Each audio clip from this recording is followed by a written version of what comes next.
morning, everybody, finally. First of all, let me apologize for last week for those very frustrated people that tried to get on. We were experimenting with some new equipment, but actually, through much of Ketchum on and off all last week, the internet was going crazy, and it was our turn last Sunday. So it was a perfect storm of not working.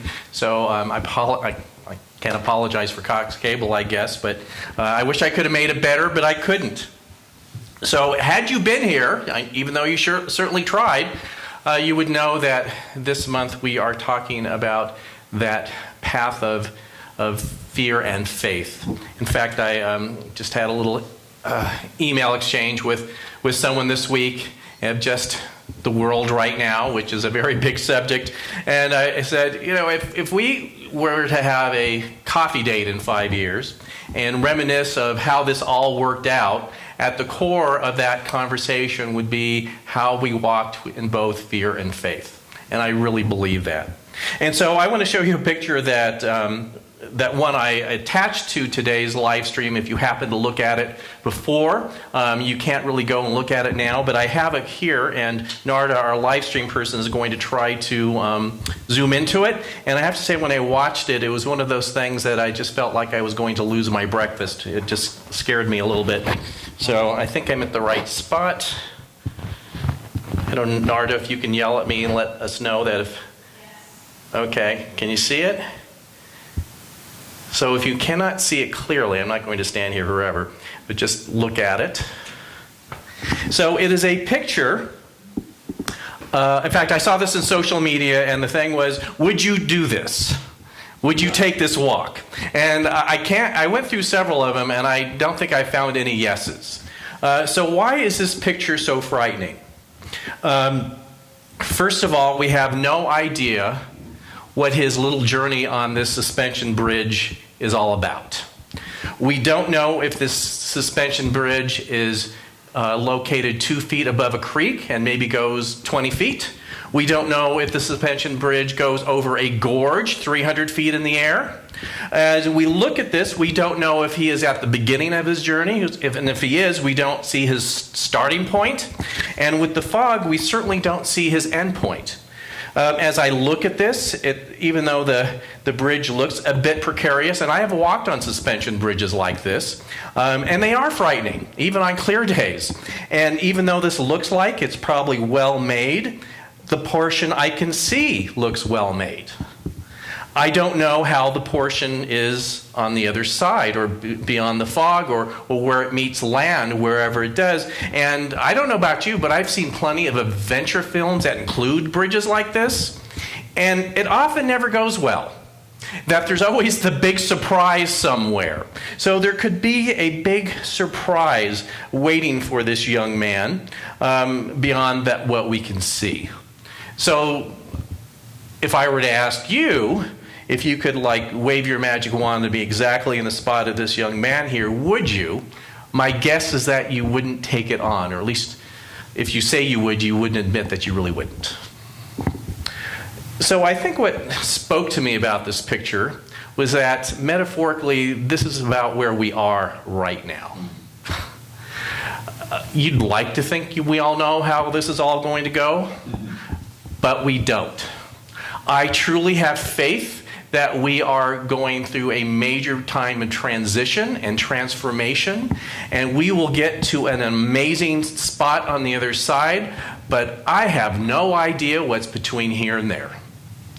That, again, I don't know if this man is standing 2 feet above a creek or 300 feet above a gorge. And I think in many ways, that's where we are too. We know that we're facing some pretty serious things, but we don't know how serious. We don't know that some of these very serious things may be resolved quite easily, and others might not.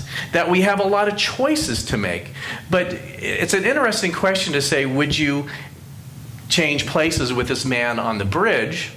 But right now, in a sense, we always say we are always at choice, and we are. But we are, in a sense, on this bridge right now, and I'm not feeling like there's a lot of choices in this moment. So what choices does this young man have? He can go forward or he can go back. Or actually, I guess he could jump over the side and hope for the best too. So there's three choices I see. If he's longing for the bagel he left in his car, that's not a choice right now. If he's longing for something amazing to be on the other side, that will eventually be a choice, but it's not a choice for him right now. And I look at this world that we live in, that we say, and I believe that are infinite possibilities available to us, but they're not always necessarily available to us, each one right in the moment, as we are seeking, as this young man is, to put one foot in front of the other or retreat and take a step back. So what would if we say there's infinite choices, what choice would I like there to be when I wake up tomorrow morning? I would like there to have been this amazing scientific group somewhere, maybe in the hills of Switzerland, and they have a vaccine that is proven to be safe and worked. And not only is it so that they have managed to shift it to every pharmacy in the world, including in the United States, and you could go tomorrow and not even get in line and have the vaccine knowing it's absolutely perfect and safe. I believe that possibility is somewhere in our future. I don't think it's saying that I lack faith to say that it's not going to be available tomorrow at 9 a.m. That we are still like this man on this bridge with the choices that we have, knowing that one choice builds upon another choice, and actually where we are right now is the accumulation of just literally thousands of choices.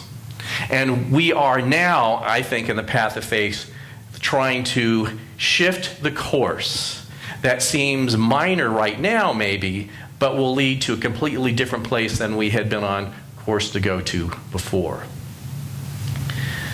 So on this path of faith, what choices can we really make in real time, real physical time, in the actual now?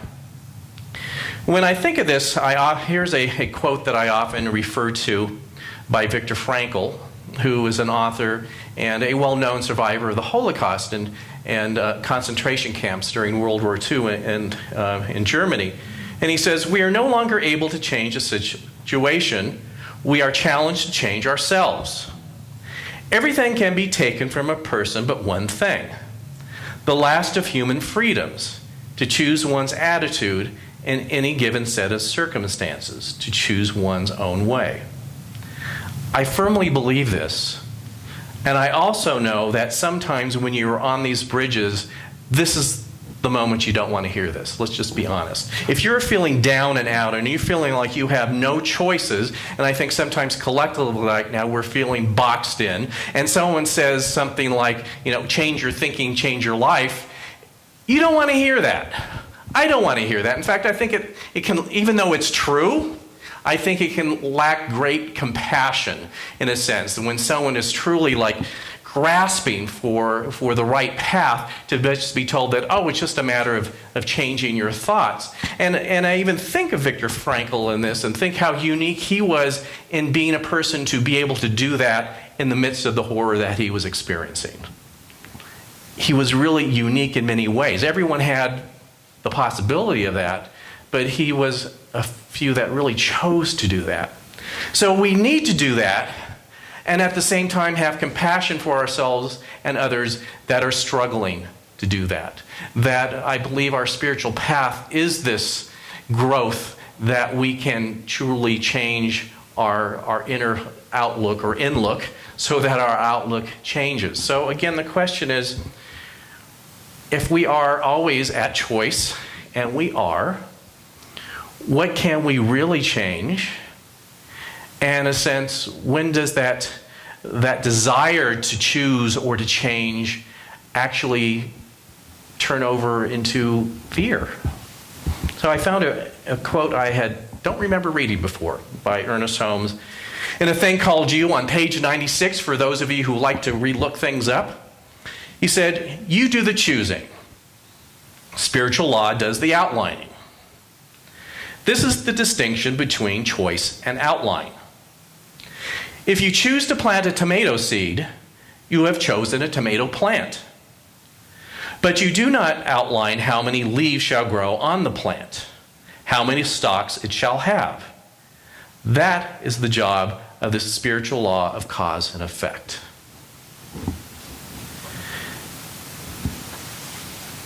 So it is in faith that we choose our direction, and sometimes in our fear when we seek to outline every single detail.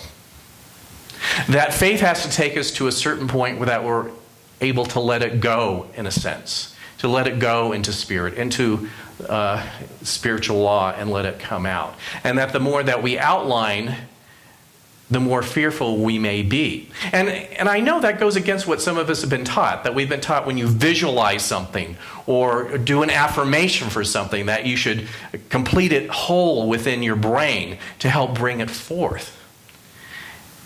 To a certain point, I believe that's true. At a certain point, we have to realize that the details can work out much better than we had ever thought that they could before.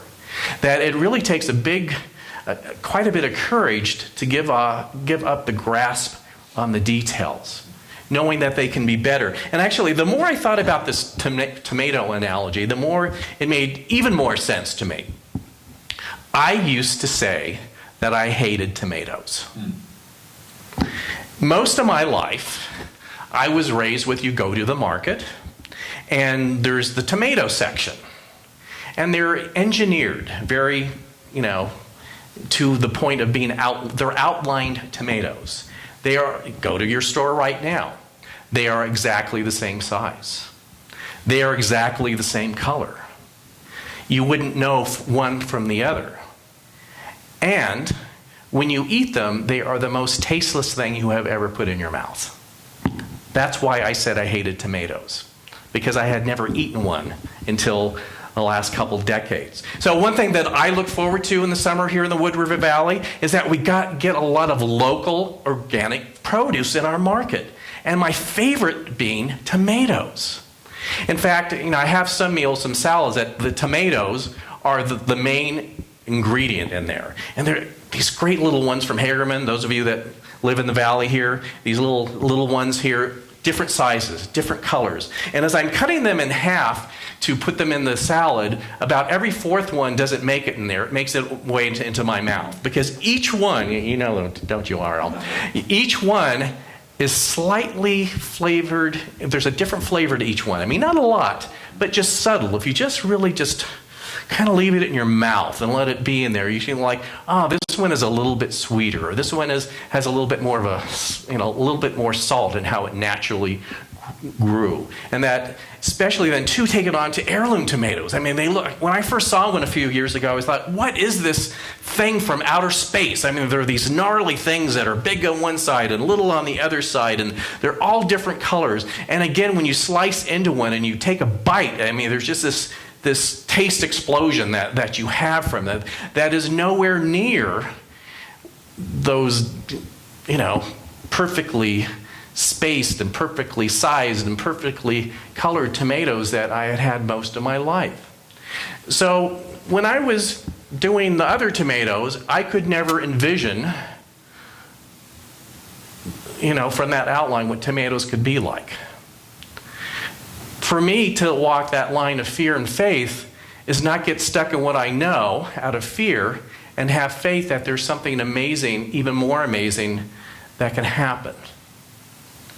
In a sense, tomatoes are beyond what I can create, but I can experience.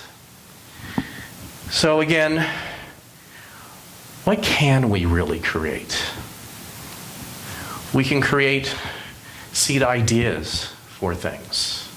We can know that we want to create things in great compassion. That we can create things that, as Center Spiritual Living and our vision says, a world that works and serves everyone, without knowing what those details necessarily are.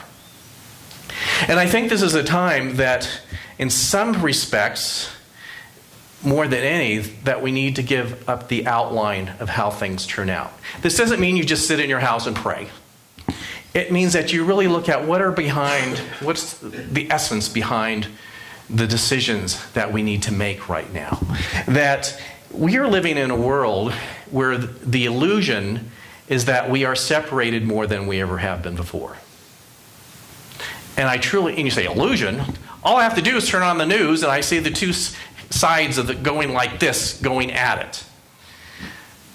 But when you look at it, and if you really talk to someone who thinks or has a different opinion than you, and if you really delve in, you will find that more often than not, they're operating off of the same seed idea that you are. And it almost seems like, well, how can that be? So I have someone who is an extended family member who shall be nameless. Like I said, it's great second service when we do outside because I can name my family members because we're not on film. But here, I'm not even going to tell the gender. We're just, a person of some age, of some gender, has beliefs in my family that in my worst moments, I think they've lost their mind. But when I talk to this person about their opinions and really dig deeply into it, they, like me, like I know all of you, have a deep love for their country. They have a deep concern for their country. And what is interesting is that they have taken in the same information that I have and come to a different conclusion of what steps should be taken. So I stand firm in my belief that there should be some different steps than this particular person believes. But rather than see them as someone completely alien from who I am, I can see them on the level of core belief, of love for country and truly wanting the best thing to happen. And I know that when we get on that other side of the bridge, that it's going to look differently than any of us imagined. And I think all of us will be really okay with how it looks any way it looks if it comes out of our communal love for country and love of humankind. I really believe that. And I think that's part of this unknown walk on the bridge, that we're being asked to take some really giant leaps here and to be careful at each and every step. And I think part of the other thing that we can choose right now in compassion for ourselves and to others is to do one really significant thing. And the more and more that I've been just witnessing the world and witnessing my family and witnessing people that I agree with, witnessing people who I think they've just lost their mind, there is a common thread here. I have found that it seems lately that people of all opinions have taken what I call to spiritually fear-shaming. That if you have a different idea than I have, that obviously it must be because you're in fear. And if I have a different idea than you would think it's obvious that I am living in fear. Some people think people wearing masks are in fear. Some people believe people not wearing masks are doing that out of fear. That there seems to be this point fingering that somehow the ultimate conversation and ender is to, in a sense, out the other person for being secretly in fear. Guess what? We're all in fear right now, to a certain extent. We're all on this bridge where we're just trying to stay balanced. And again, to walk this bridge, you can't just run across it. Again, I've been on these kind of bridges. You have to stay balanced. You have to stay right into the center of this bridge. You have to realize that there is much holes between the slat as there is real estate of the slats that you can set your foot down. You have to be really focused. You have to stay exactly in the moment right where you are. And when you're in that moment, you almost can't even know fear, because you have to be so centered where you are. And you know it is so important to be absolutely where you are, or possibly terrible things can happen. And that's where we need to be right now. So focused right where we are in the moment with these larger intentions for a world to unfold that works for everyone, that we almost forget to be in fear. And we certainly forget to point the finger to other people that they are in fear. And to just be present. And the craziness that you see around us, I have a feeling, will fade to the side into this fog, as the majority of us just keep focused where we are. want to close with, I found this reading that's more Christian-based, but the title of this composition was, "What Does It Mean to Walk in Faith?" And it was a very long composition, and so I really freely cut at it to bring it down to just a couple paragraphs. And it was written, the original was written by Dina Johnson Matten. And she starts with quoting a verse from the New Testament, from 2 Corinthians, that says, "For we walk by faith, not by sight." And hear her commentary on this.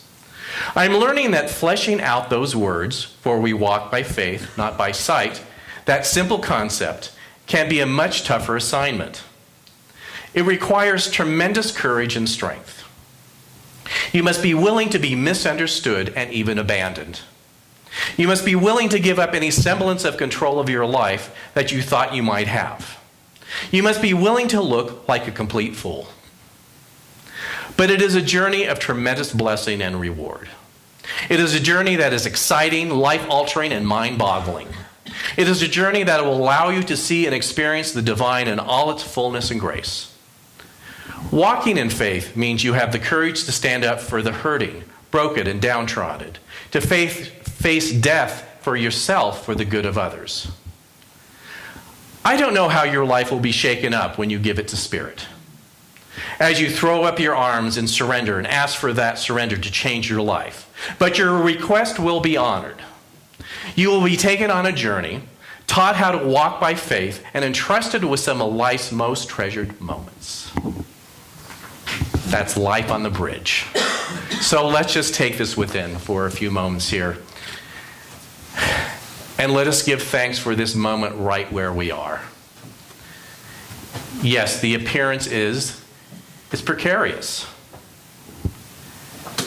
But we continue to walk. We continue to stay centered. We continued to have a greater faith that in our willingness, we will take the right steps along the way. And we know that kind of thinking, that kind of certitude is contagious. And as we have the faith to do so, so shall our families and our friends and our communities. That they will walk in faith even if their opinions are different. That there is this great coming together on the other side that is amazing. So in this Thanksgiving and this recognition of this moment of time in history of great possibilities, I give thanks. And I release this idea, this concept, this commitment to this greater truth into the heart and mind and spirit, and know that as I let it go, as I stop my outlining, amazing things happen. And so let us just affirm together, and so it is.